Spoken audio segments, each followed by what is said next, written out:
So where did you grow up? I grew up in New Jersey, in a place called Freehold, New Jersey, which is about 30 miles south of New York City. Um, so far away from Chicago, Yeah. but but that was a great area, at the time. So how'd you end up at Villanova? Did you have a lot of options, or was it I didn't. I actually had very few options. I went to college to play soccer, and there was 7 schools that recruited me, and Villanova was the only Catholic school to recruit me. So my dad said that might be a good choice. It was that or North Carolina State, and North Carolina State just wasn't in the cards for me, too far away. So what'd you study there? I studied accounting, and I studied accounting because I went into the business school, and I talked to my parents, and they didn't go to college. So one of the things that they heard was a good trade to get into was accounting. So they suggested I take that and passed the CPA exam when I got out and worked in public accounting for a couple of years. And the good thing about accounting was I got to see a lot of different businesses and learn a lot about business and business in general, which was really helpful. Yeah, I've heard that. I had to just go through the process of deciding my major for business. I'm just declared to finance, but Mm-hmm. that's like I've gone to a lot of talks about like accounting, and that's what they say. It's like from what you said, you get experience in a lot of different Mm-hmm. areas, and Well, I deal with a lot of accountants now, and yeah, they can't basically say anything that is false. I kind of catch if they're trying to pull the wool over my eyes. yeah. I'm not a lot of, like my accounting class now. We're doing these it's like master budget problems. I don't know if you're familiar with that, but I'm familiar with yeah. them on a monthly basis. I got a budget meeting tomorrow, as a matter of Yeah. fact. Okay. Yeah. We got to learn that a little better for my test. But so you studied accounting. So how'd you coming out of school? How'd you end up at ABC? Well, I learned shortly after starting at Price Waterhouse in New York. Everybody from my area went to work in New York City, so that's what I did. And learned shortly after that I didn't want to be an accountant the rest of my life. So I used accounting to try to figure out what I wanted to get into. And I actually interviewed with CBS to be a controller for one of their groups, their TV station group. And I just thought, I read a lot about broadcasting and it sounded like a fun business. And then I didn't get that job. So then I went across the street to ABC and I applied for an audit position within their company. And I was hired to do that. And I went around all the ABC properties, the American Broadcasting Company properties back in the 80s. And radio just seemed to be a lot more fun. We had publishing and we made movies. So I actually worked on a couple of movies back in the 80s. And then I went in and looked at all the operations, and radio just seemed like the most fun. It seemed like everybody was enjoying themselves. So I decided I want to get into radio. So you worked at like a lot of radio stations now. Do you feel like everywhere it's kind of run similarly, or is it very different depending on where you go? I think it's extremely different wherever you go. Yeah. I mean, the nuts and bolts of the operation are the same, but the people and how they react to it and how radio is perceived in the marketplace is completely different. And my job for a number of years has been to take unsuccessful radio stations and make them successful radio stations. And every time you walk in, and I tell this to everybody, you can't go in with a plan. You have to go in and find out what the problems are, because the people really don't know what they are, and you have to dig into it, and then you have to come up with a plan afterwards, and it's always different, which is good. Yeah. So you mentioned a little bit, but you've had like, a lot of different titles. It seems like. So what do you think your like main like responsibilities have been throughout your career? Well, for the past, let's see, 15 years, maybe 12 years, my job has been to manage radio stations, run the entire operation. So I've had clusters with 2 stations. I've had clusters with 11 stations, and pretty much everything in between. And my old company, I was bouncing around a lot. And I liked that because they were moving me around to wherever I needed to go to fix the operation. And just about 6 months ago, I got hired to come back to Chicago to work on a cluster of 3 stations that were underperforming that I'm working on now, and I'm managing the entire operation. So are you working more on like the business side of it or like the actual content of the Both. station? Okay. hmm Okay. There's program directors that work for me that manage the programming side, the content, the music, the talent, everything that airs, the promotions that we have, the events, the concerts that we put on. And then there's the sales side, which sells all the advertising. And then there's a controller who manages the business and the finance. And that's kind of my operation right Is there a big difference from like the business perspective versus like talk and like music, radio? Like, now. yeah. There's a big difference. Music radio is entirely ratings driven. In other words, we have to get listeners. Everybody wants listeners, but you have to get listeners because we sell commercial inventory, and the commercial inventory is that we sell is based pretty much, I would say, 85 to 90% on how well we're rated, how we do in the ratings. On the talk side, it's more foreground, so ratings aren't as important. So what we sell there was sponsorships and identity and association. So the sales model is pretty different. So wait, why is that the why is the talk radio?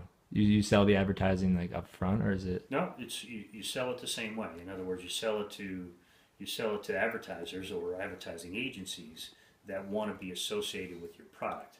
And what we do and I've managed a lot of talk stations. In the talk side, what we sell is the talent. We say, hey, you're going to be associated with either Oh, Rush I see. Limbaugh, or you're going to be associated with Imus in the morning, or you're going to be associated with Ro Khan and some of the people that I dealt with in the past. On the music side, now we have Eric and Kathy in the morning on one of my stations, and we do sell them as an entity. But the rest of it, we sell the ratings that we generate as a result of the music that we play and the listeners that we have. Are you happy where you are now at Hubbard? Is it, and how different is it from places you worked at the past? Well, it's a lot different. I mean, what's happened in the radio business is what happened in a lot of businesses. There was a lot of consolidation. So big corporations own a lot of companies. And prior to me going to Hubbard, the, I was with ABC for a long time, and we were owned by 5 different corporations. The Walt Disney Company at one point in time owned us, and the corporate world was a little different. The deal there was you had to report up the line, up the chain. You had stockholders to worry about. It was always about the stock price and how well you're doing, what kind of earnings you're generating. Hubbard's a privately held company, and their vision is long term. They're not. I shouldn't say they're not worried, but they're not as concerned about what you're doing this year, as long as you're planning for 5 years. And what we're doing right now is planning for 5 years. 5 years from now, our 3 stations are going to be in much better shape because we're planning that way. Whereas the CBSs and the Clear Channels and the Cumuluses and the Tribunes and the bigger corporations have to worry about this month, and it is kind of a different environment. Yeah, you touched on this a little bit, but how have you seen the radio business as a whole just kind of change over your years working? 28 years in the business has Yeah. changed entirely. I mean, now the radio business when I got into it, radio in most of the markets was a major player in the media business. We've diminished in our ability to generate revenue because a lot of money has been shifted around. When I got into the business, cable TV was insignificant, and now cable TV has a much bigger share than radio does. When I got into the business, there was no internet, and now internet advertising is taking a lot of dollars out of it. So we're competing with different forces. But the one constant at radio is that radio reaches about 91% of the population of every marketplace every week. So we have a lot of listeners, we have a lot of reach, and it's funny when advertisers try digital, or they try, they've come out of the newspaper, or they try television or cable, and they put the pictures of their kids up on the ads on their cable TV. But when they really need results, they come back to radio because they know people listen to radio on a regular basis and they have their favorite radio station, so it's effective. So what specific ways have you seen radio?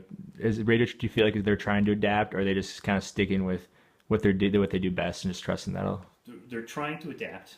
One of the things that concerns us these days is distribution, because if you read about radio in automobiles, that's changing.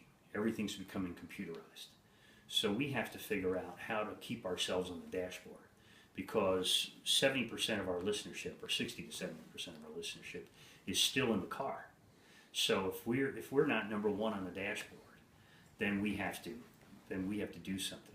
So once that computer goes in the car, and it's going to be a while before that happens. I mean, obviously it's happening now, but it's only penetrating less than 3% of the autos that are out there now. But what we need to do as a radio industry is have to make sure that all of our stations are apps, so that when people turn on their computer screen and they want to listen to the mix, or they want to listen to the drive, or any of my radio stations, they can just hit a button on that screen and listen to it, because we have to have ease of access. So it's really, from that perspective, distribution is really important to us. What's been the most rewarding part of working in the radio business for you? Might be a tough question. It's been fun. It's never been a boring day. I mean, the personalities, I love going out and talking to business owners.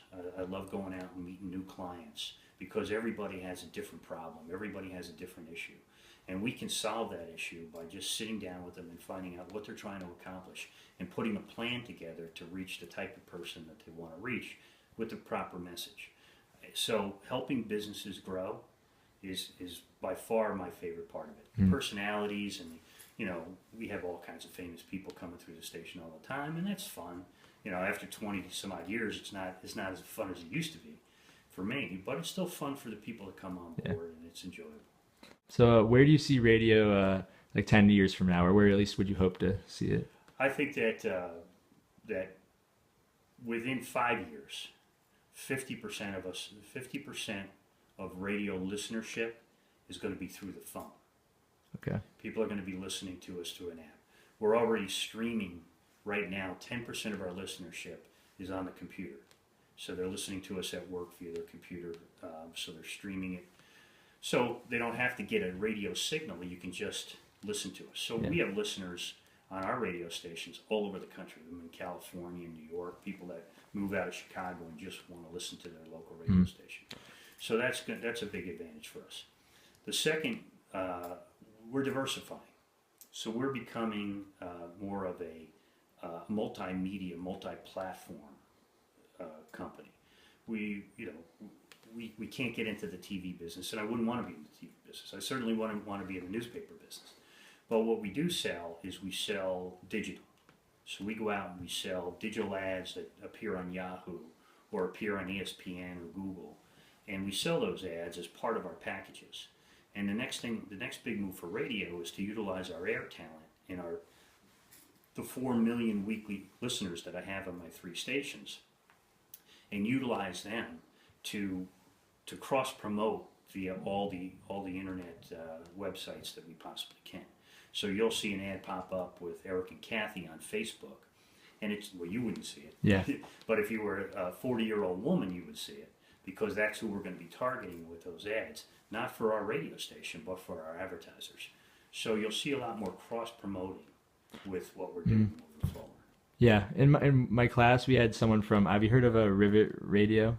Rivet Radio? Yeah, that's based in Chicago. I don't know. I was curious your thought. Like their concept is that there's like an app, and it's supposed to like customize your personal radio station based on your There's a number of companies like that. Yeah. And what they do is you build your own radio station. Like Pandora will do that. True. Yeah. So Pandora lets you build your own radio station, and some of our other web competitors are doing the same thing.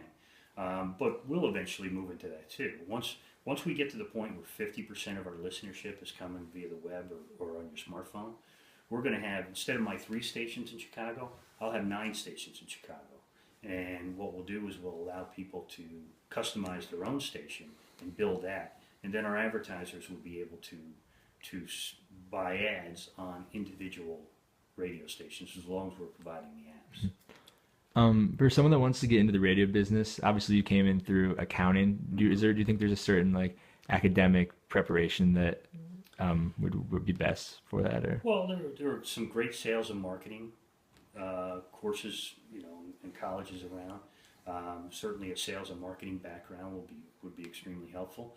But a business and finance background is even more helpful, because if you get into radio sales, you're really going in and meeting with people that run businesses, whether it's a marketing director or a vice president or an owner, and you're talking to them about their business, and you have to understand their business in order to come up with a plan to get them results. So the more you understand about business in general, the better you can deal with radio sales. Mm-hmm. Because you have to be a good listener. You have to sit there and listen to somebody talk about their business, and then pick those one or two things that are giving them the most pain, the biggest issues, the greatest problems that they have, and then solve those problems. So that's really what you need for a radio background. And just Jed, do you have any general advice for people just as they look to get into not even specifically radio, but just some sort of media career? Yeah, well, if you're looking to get into some type of engineering or broadcast engineering career, I would get into digital audio. I mean, to me, digital audio is the wave of the future, because digital ads are going to come in all different forms within the next 3 years. 3 years from now, what's popular as far as websites or ways people receive their information is going to be totally different. We have to be constantly changing and on top of it. So the more you know about digital audio, the better you're going to be. If you want to be on the content side of it, you got to learn how to get your message across via the internet. Come up with the next great concept of getting information across on the internet, because people don't read newspapers anymore. They get all their information via phone or via text. I mean, when the computer hits the screen in the car, obviously they're not going to be able to show you a picture. They're not going to be able to show you an actual television broadcast. But the audio that comes through it has to be digitized, and you have to come up with different ways to get that message across. Mm-hmm. And to get into radio management, obviously the best way to do that is to get through sales. So the more you know about different business, the more you know about business in general, the more you can solve a client's marketing and advertising needs and generate business for them. Figure out how millennials want to be marketed to, and that's what that's really what's going to change our business going forward. Mm-hmm. So moving forward in your career, would you just like to remain at the same job you're at now, or do you have any goals for anything else you'd like to do moving forward? Yeah, my goal is to finish my career in radio. I mean, I've had plenty of opportunities to move out of radio over the years. Several years ago, television or digital or some other kind of internet startup I had an opportunity to move to. I like radio. I mean, I've been in the business for a long time. I understand it. I know it. I can teach people how to do it. So yeah, radio 5 and 10 years from now is going to be a lot different than it is today. And the people that think it's going to be the same are the ones that aren't going to be in the business for very long. So yeah, I think radio has another 25 years of being a viable entity as far as sales and marketing and advertising are concerned, because we are changing. And we've been up against some really tough competition. I could show you articles from 1941 about the death of radio, how radio was going to be dead. And then in the 60s, radio was going to die because now they were starting to put other means of getting music into cars. There was 8-track players, which you've never heard of. And then there were cassette players, and then there were CDs, and then there became MP3s, and then became the internet, and then the iPods, and everything else that was going to destroy radio. Radio is like the dinosaur that will never die, because we're always reinventing ourselves. So when advertisers really want results, they come back to radio. And you said that you think that's just because people will be listening. People are always going to be listening. Yeah. The thing about local radio is that local radio, it becomes a friend to a listener. People meet our morning hosts on any of our stations, or any of our hosts really on any of our stations. They feel like they know them because they listen to them every day. You can't get that credibility with anything else that you anywhere else that you advertise. People don't love Google. People don't love Google. They just don't. Yeah. People love their local radio station, and they love their local radio hosts, and that makes it marketable. and that makes it sellable, and that makes it believable.